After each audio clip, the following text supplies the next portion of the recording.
Hey guys, Button25 here watching the launch of SES-9. It's Friday, March 4th at 6:25 p.m. Eastern Standard Time, 11:25 p.m. Coordinated Universal Time. You are looking at the Falcon 9 on the SpaceX pad at Launch Complex 40 as it awaits a 6:35 p.m. local time launch. Welcome back to the live webcast of the SpaceX launch of SES-9. My name is Lauren Lyons. I'm the Mission Integration Engineer at SpaceX, and I'm standing outside of Mission Control and our company headquarters here in Hawthorne, California. Now today appears to be tugboat free and the winds are cooperating, so thank you for hanging in with us as we make our attempt to put SES-9 in space. To recap, this will be the second launch of the upgraded Falcon 9, and it'll be this rocket's first trip to geostationary transfer orbit. And we're also showing you the first stage landing attempt on the drone ship, Of Course, I Still Love You. We're less than 10 minutes away from liftoff, so between now and then, we're going to give you an update on the road leading to this point, status on the vehicle and payload, and then head right into the countdown for a liftoff at roughly 6:35 p.m. I'm Michael Hammersley, Materials Engineer. If you've been following the launch campaign, you know we've had an eventful week. On Sunday, we got to just under the 2-minute mark, and the Air Force range officer called a hold over the countdown net. Shortly thereafter, we learned that a tugboat pulling a barge had moved into the keep out or safety zone set by the Air Force and the Coast Guard in advance of launch. Now, the safety zone is an area that stretches from the shoreline of Cape Canaveral into the Atlantic Ocean. It's determined by the flight path for each mission. The Air Force immediately mobilized a helicopter to try to clear the tugboat from the safety area, but by that point it had already put us in a very difficult position for launch. Our teams estimated we might have one more chance at another launch attempt given the temperatures of the liquid oxygen before we'd have to scrub for the day. They gave it their best effort, but ultimately it just wasn't possible, and we ended up with a fairly standard abort just prior to liftoff. Yes, but we were looking forward to counting down again on Tuesday, but we learned early in the afternoon that the upper altitude winds were outside acceptable limits and only going to get worse, which forced a scrub. We're hoping today's attempt is less eventful and continues to be nothing but clear waters and clear skies. We've been keeping an eye on the upper altitude winds all day, but right now, the rocket, spacecraft, and weather all look to be in great condition, and we're looking forward to liftoff in just a few minutes here. Upper-level winds have been a recurring theme during this launch campaign. In the hours before launch, the team sends weather balloons up to an altitude of about 60,000 feet to capture wind data. We're not really as worried about the speed of the wind as much as the rate of change, so the weather balloons are looking for how quickly the wind is changing as they ascend. High-speed winds are tolerable when moving in a smooth, consistent pattern, but when the wind changes sharply from one level to the next, that creates extreme wind shear, which can hit the vehicle like a sledgehammer when it's going through supersonic. The last weather balloon went up about an hour before the targeted T-minus 0 time, and from that data, we determined that our best liftoff time would be about 3:35 p.m. Pacific Standard.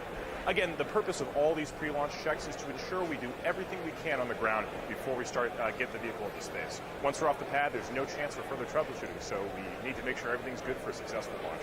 So right now, the winds look good. Falcon 9, the SES look green. Let's do it.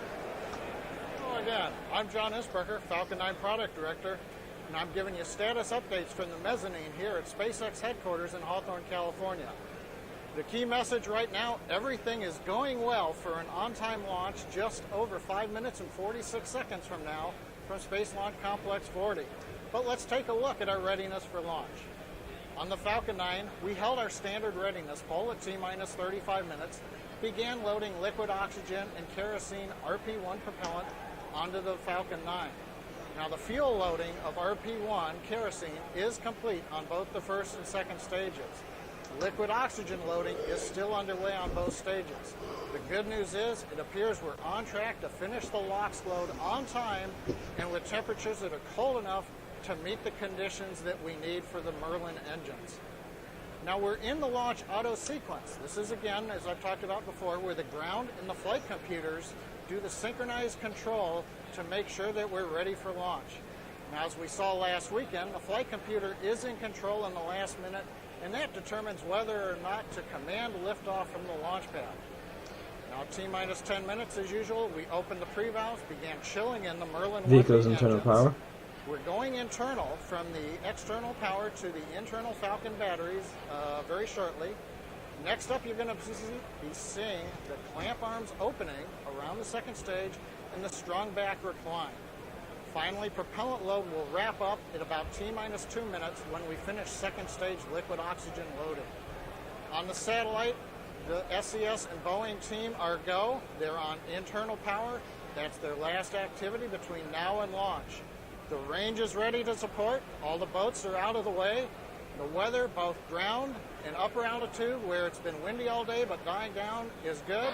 So coming up at T-minus 4 minutes, all systems are go. Oh, thank God. We are minutes away from launching SES-9, which is the Oh, how many ninth times I've heard that. telecommunications satellite in the SES family. And it's going to be the second one that SpaceX has launched. For those of you joining us for the first time, let's run down the objectives for today's mission.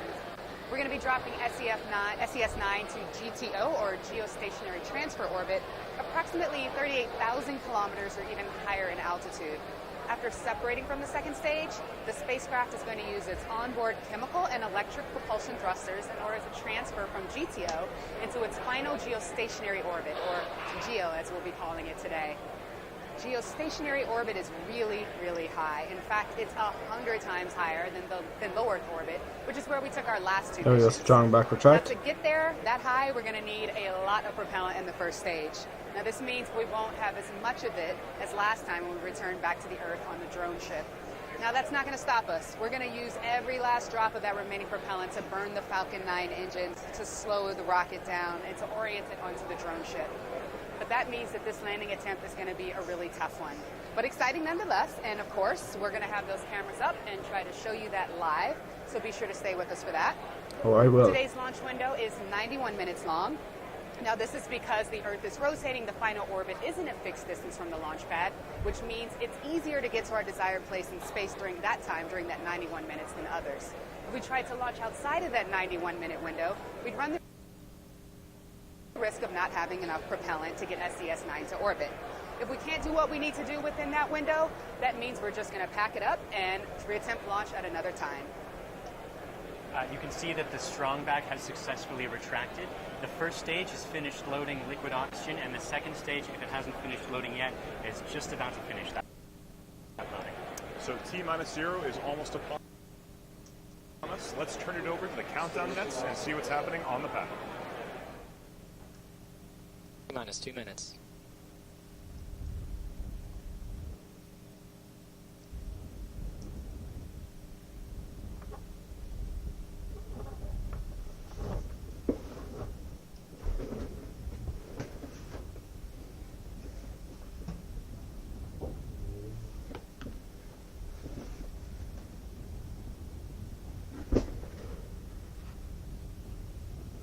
Stage 1 fuel bleed complete. Vehicles in self-line. LD verify go for launch. We go for launch. Great.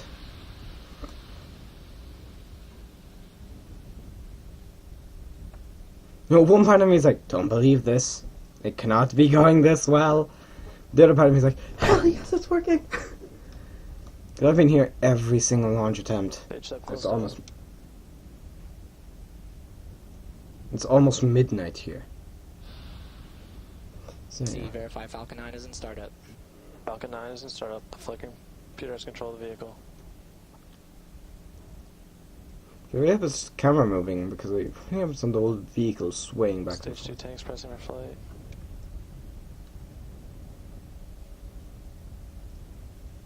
Seconds.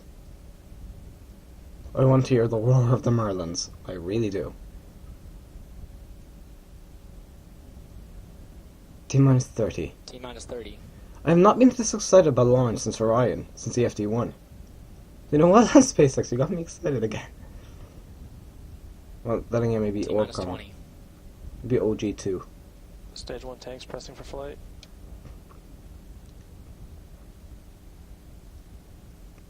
T-minus 10, 9, 8, 7, 6, 5, 4, 3, 2, 1, 0. Yes, we're going now! Oh, that roar is so satisfying. So damn satisfying.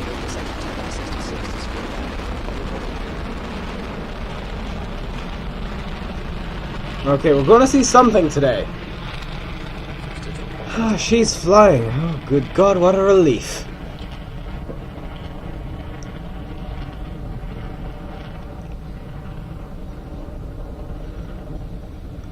Oh yeah, the first launch this year was Jason 3. SES-9 power and telemetry nominal. I'm not exactly sure what those flames thing at the bottom of the vehicle are, but A minute ago, you saw the liftoff of the Falcon 9 from Space Launch Complex 40. We're going to follow it from the pad cameras as well as the vehicle cameras. Shortly, you heard T plus 30 seconds, the vehicle was active on propellant utilization.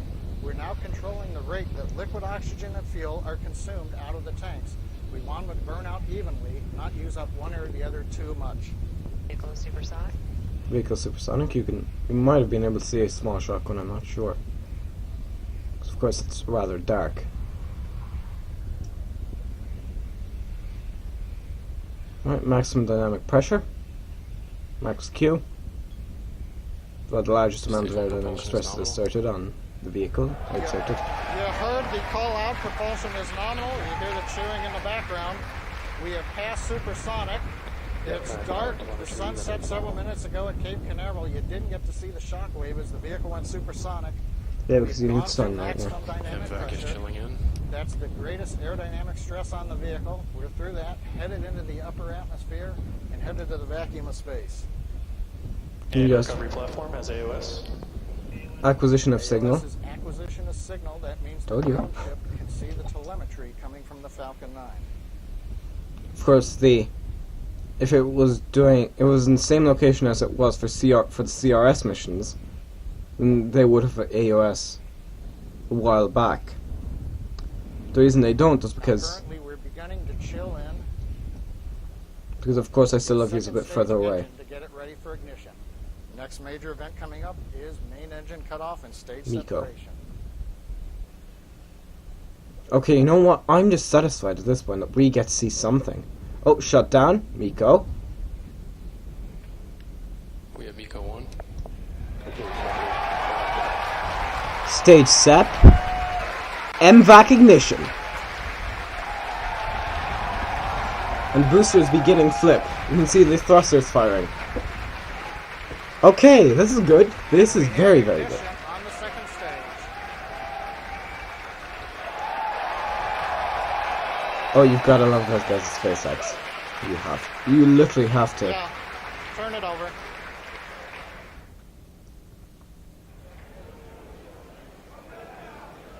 All right, that's a successful second stage burn. You can hear the shears starting of that second stage burn. The fairing separation is coming up shortly. The fairing, again, is that carbon fiber composite surrounding an aluminum honeycomb. Look at that engine itself wobble. surrounds the satellite. It protects the That satellite. engine is That's definitely coming up wobbling. in about 10 seconds. We're just waiting for it right here. We should have a good video of the fairing separation. Fairing There it SEP. goes. Should have good video of fairing SEP. Oh, that's why you love these guys. You can hear cheers here. Yeah, it's another major milestone. The reason we get rid of the fairing, of course, is it's a lot of excess mass on the vehicle. So when you get rid of it, you can accelerate the rest of the second stage faster and get the satellite that's on top of the second stage all the way to that geostationary transfer orbit without using quite as much fuel. So now, while the second stage is accelerating, let's talk a little bit about where it's going right now. So we're going to a geostationary orbit. Now, as you guys probably know, going to orbit is not so much about going straight up. It is about going really, really Station fast propulsion is nominal. sideways. And so right now we're going to a geosynchronous orbit. This is a lot higher than a low Earth orbit where the International Space Station is, so it takes a lot more fuel to get there. And in fact, the second stage has to make 3 separate orbital maneuvers, or burn maneuvers, in order to get up there. The first is this first burn you're seeing right now on your screen. Then there'll be about a 17-minute coast period, and then a second burn, which lasts about 45 seconds. So, The main difference between low Earth orbit and geostationary, of course, is that distance. The reason the geostationary in particular is where this satellite is going is because it's going to be staying in the same spot in the sky. That just makes communications with the satellites a little bit easier. In low Earth orbit, you end up making a rotation around the Earth in 90 minutes. The satellite, the International Space Station sees about 16 sunrises and sunsets because it's in that same orbital zone. Geostationary orbit is much further out and it's moving a little bit slower, but angularly it's moving at about the same speed. about the same speed as the Earth is rotating. It's actually pretty high up there. It's 36,000 kilometers up in the sky. So you can see this. We have an animation here showing exactly what the second stage is doing. You can see that first stage going back for landing, and then the first burn, which is happening right now. Then a 17-minute coast period, fairing deploys. And then coming up after the coast period is a second burn, really short, only 45 seconds or so. Then the payload separation, and then the satellite itself takes a little while using its own thrusters to get to the final 36,000 geostationary orbit, 36,000 kilometers. And here's an excellent demonstration. You can see that the satellite's staying over that exact same point. It looks like America in that animation. Of course, this is going to end up over Southeast Asia, but will stay over Southeast Asia for the entirety of its flight as long as it stays within that geostationary orbit. So like we were saying, now when you're exactly in the same spot in the sky from the perspective of someone on the ground, it's fantastic for communications equipment. If you have a satellite dish, you want to point at the satellite in order to use it for communications, you just take your dish, point it directly in the sky, and it appears as a stationary star, and you can bounce all your communications right off of it. The same thing is happening with the drone video. When it's got its sort of communications up to a satellite, if the drone is sort of moving too much, as it tends to when you've got the vibration during launch tends to shake around the satellite on the drone ship quite a bit. Yeah, and the vibration during the landing. We just heard that the first burn of the second stage, the first burn of the first stage is complete. That means the first stage is back on its way to a hopefully successful landing soon. Fingers crossed. Fingers crossed. Stage 1 of your burn ship. Stage 2 at the end is saved. So like I said, we're just waiting for the, right now the second stage is still doing its first burn maneuver. This is a few minutes long. Coming up soon here, this first stage is going to be coming back down towards that drone ship. And as we discussed earlier in this webcast, this landing attempt is going to be quite the challenge. We're flying a GTO orbit, and as Tom and Michael just discussed, GTO missions the satellite in a much higher and much further orbit than our last two missions, each of which were to low Earth orbit. Now, this different mission profile makes landing and recovering the first stage significantly more difficult for a few reasons. The first is speed. The first stage will be traveling at a much faster speed than the Orbcom mission, which, as you may remember, was our historic landing back in December. For Orbcom, the first stage was flying away from the pad at about 5,000 to 6,000 kilometers per hour. Okay, it's subsonic before then. deploying the second stage and payload and making a U-turn back to the launch site. For SES-9, the stage will be flying away even faster at more like 8,000 or 9,000 kilometers per hour before it separates from the second stage. In order to hit that speed, everyone's clapping. We just heard that prop is nominal on stage 2. That's such good news. So in order to hit that really, really fast speed of 8,000 to 9,000 kilometers per hour, we're going to need a lot of vehicle performance, which the Falcon 9 has plenty of, but high performance requires a lot of propellant, and there won't be as much of it left in the tank as in the stage as we had with low Earth orbit missions. So less propellant means we can't burn the engines as much, and that means slowing the vehicle down. We got video. We got video. Oh, here he comes. Is that the... Oh, come on. And the video has frozen out. Oh, never mind. Here it goes. Oh, we're seeing something, guys. Oh. Come on. This is something that we expect to see happen when we're landing on the drone ship. That's because as the first stage is coming back, it's shaking. Oh, we're hearing... Everyone's cheering. Something good's obviously happened here. Please tell me. But, as soon as we get that video, we'll show it to you.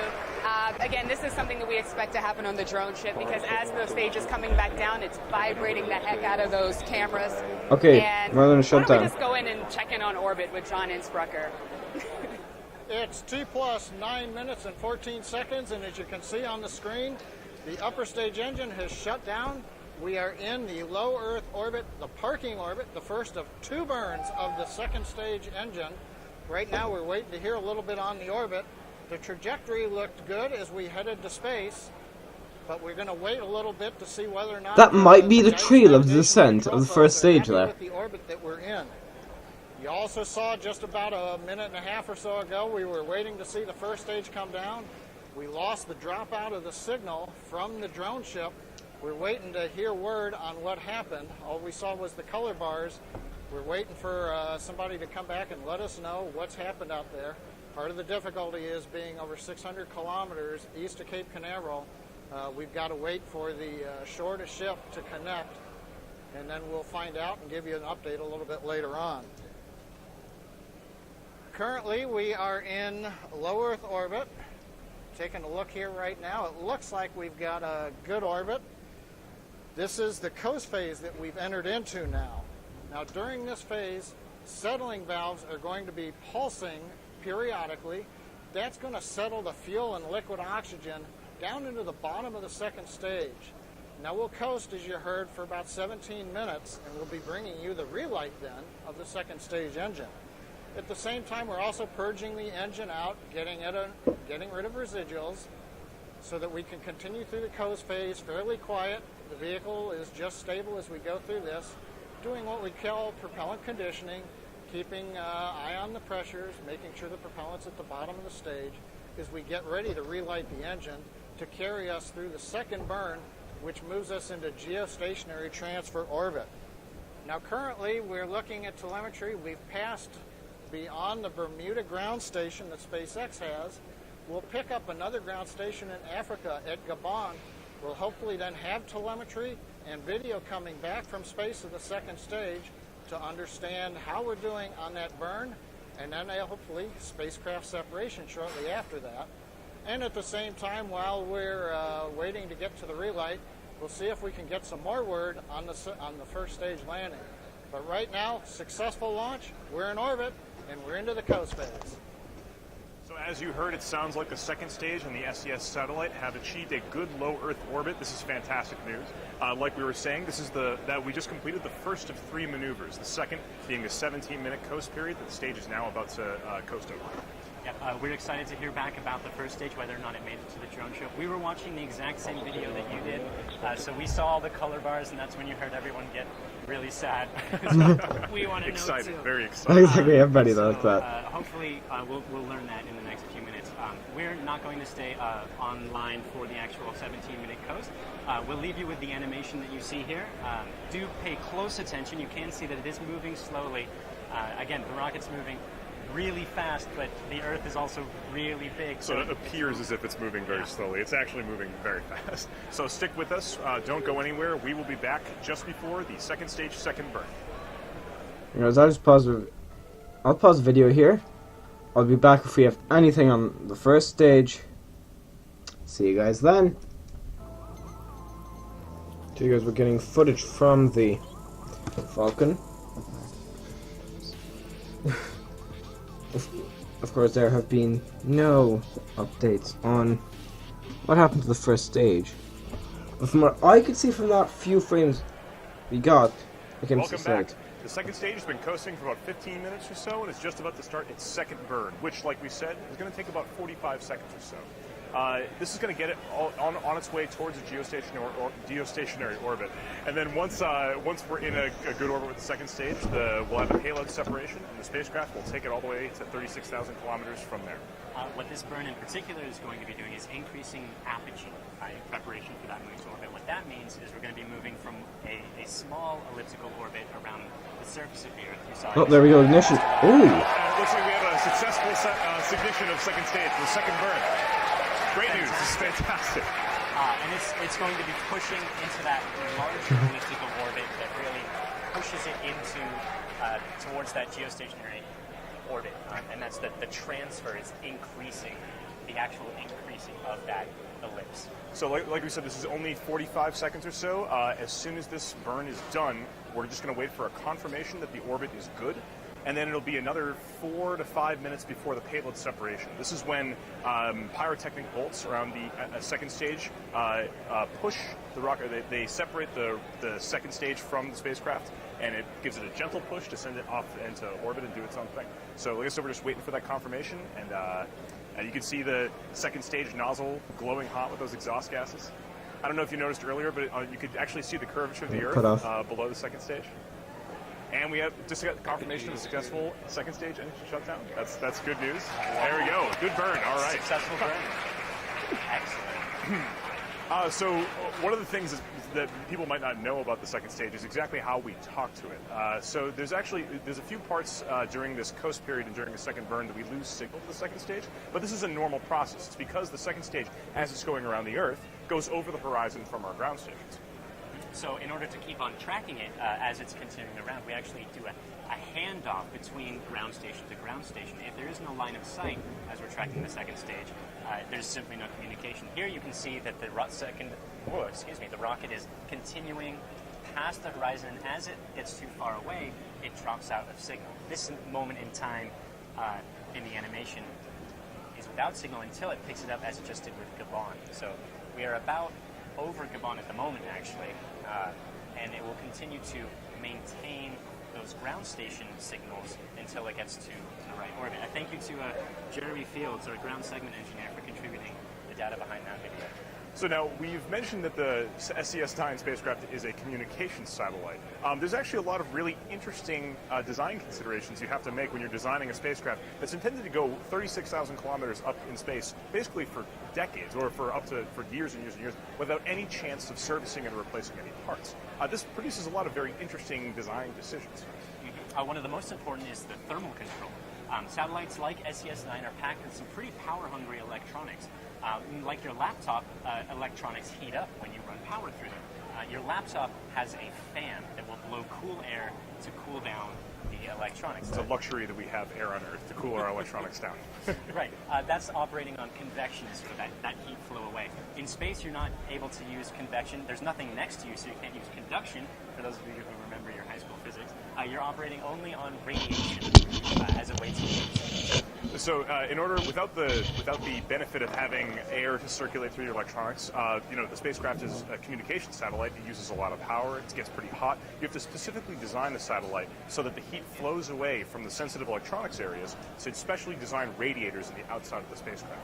These conduct heat from the sensitive parts all the way to the outside and then radiate that heat away into the blackness of space so that the sensitive parts of the satellites don't get too hot. And that radiation is infrared radiation by and large. That's the same sort of heat that you feel when you're standing next to a fire, not when you've got your hand over the top, which is a lot more of a convective heating again. You can actually see we had an infrared view of the second stage nozzle a little earlier. You can see that glowing hot radiation heat coming from it. But this is on the satellite, not on our second stage.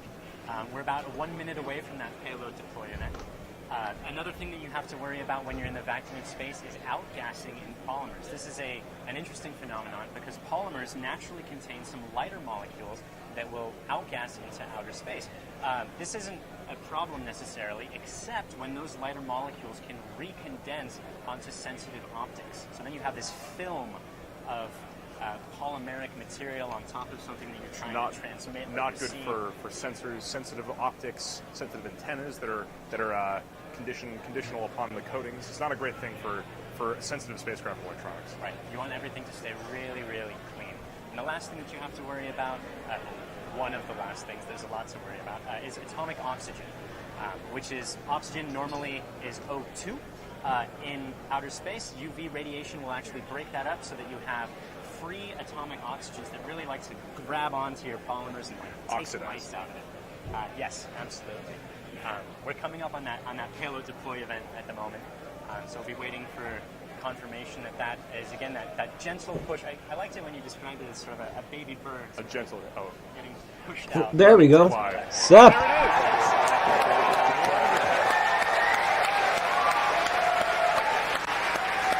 This is fantastic news. You just saw on your screen the SES satellite pushing away from the Falcon 9 second stage. So we're not actually done yet, even though the crowd is cheering. The SES satellite still needs to acquire signal to the ground. This means that it establishes radio communication to the SES ground stations. And make sure SES can check in on the satellite and make sure everything's okay. It'll then deploy its solar arrays and spend the next few months getting up to that final geostationary orbit. So this actually takes care of the SpaceX webcast part. Thank you so much for watching this. Thanks, guys. So thank you to SES, our customer, the FAA, for providing the launch license, and the Air Force, the 45th Space Wing, for all their range support.